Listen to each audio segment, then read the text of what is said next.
En este caso, lo que ha ocurrido, y nosotros podemos verlo incluso desde mucho antes, ha habido mutación constitucional desde el momento, por ejemplo, en el 2021, en el cual se modificó la forma en la que un presidente podría presentarse nuevamente, alguien que había sido presidente podía presentarse nuevamente a una elección. Hola, hola mi gente, ¿qué tal? ¿Cómo están? Placer enorme saludarles y sin más pasamos a la siguiente información. La señora Ruth López de Cristosal ha dicho que la deuda política no ha sido más que un pretexto para tocar la Constitución.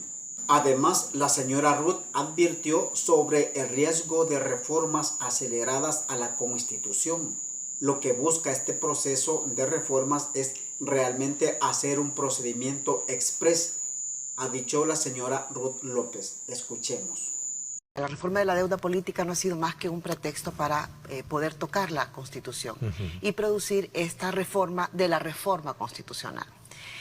Yo creo que es importante saber, vamos a hablar después de la deuda política, que en el caso de la Constitución de la República, nosotros hemos pasado a tener de una Constitución rígida, sí, tenía mecanismos de reforma, sí, por eso se reformó 23 veces, desde el 83 hasta ahora, excepto la última reforma, que además es inconstitucional, se reformó 23 veces, es decir, todo cuerpo normativo, y la Constitución no escapa de esto, pues también tiene un mecanismo de reforma. Es posible actualizarse, es posible modificar, es posible también traer nuevas tendencias a una Constitución. Ese no es el problema. El asunto es cómo se vulnera, cómo se violentan los principios constitucionales y además incluso hasta los de la Carta Democrática para hacer adecuaciones a una Constitución. En este caso, lo que ha ocurrido, y nosotros podemos verlo incluso desde mucho antes, ha habido mutación constitucional desde el momento, por ejemplo, en el 2021, en el cual se modificó la forma en la que un presidente podría presentarse nuevamente, alguien que había sido presidente podía presentarse nuevamente a una elección. Y para concretar, yo, he preparado algunas láminas para explicar mejor el proceso. Para el que procedimiento de reforma, ¿no? Exactamente. Y que atestiguan y respaldan, veo que se apoya mucho del libro. Todos estos libros son sobre deuda política, ¿sí? Y vamos a conversar sobre ellos después. Pero ahorita quiero enfocarme en el procedimiento de reforma, porque al final lo que busca este procedimiento de reforma es realmente hacer un procedimiento expreso. Ok, interesante. Veamos un poco el esquema. ¿Qué nos dice este esquema? Esto que tenemos ahí son los pasos establecidos para una reforma constitucional. Es el procedimiento de reforma constitucional actual. El deber ser. No, esto he dejado el deber, digamos, como era antes, y ahora he hecho las marcas de cruz de las fases en las que se han eliminado.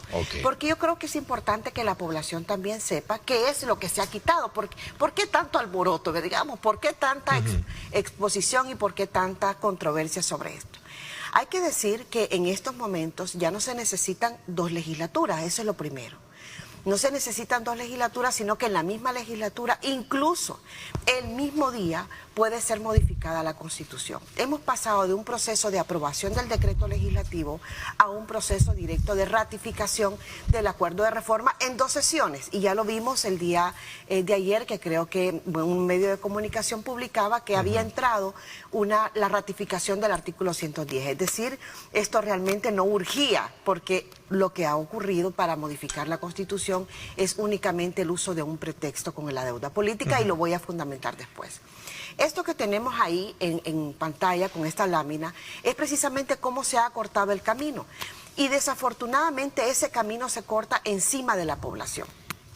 ¿Por qué encima de la población? Porque la población, a partir de que ya no es necesario tener una elección en el medio, pues entonces se obvia la participación ciudadana, se traspasa la participación ciudadana en procesos electorales y se va directamente a que una sola asamblea pueda modificar la Constitución. ¿Qué puede modificar? Cualquier cosa. Quiero que los salvadoreños lo tengamos bien claro. Dice esta señora que el problema es cómo se vulnera, cómo se violentan los principios constitucionales para hacer adecuaciones a una Constitución. Ruth ha puntualizado que lo que ha habido es una mutación constitucional. Es así como Ruth se expresa con respecto a la eliminación de la deuda política. Los créditos al canal Diálogo 21 con Ernesto López.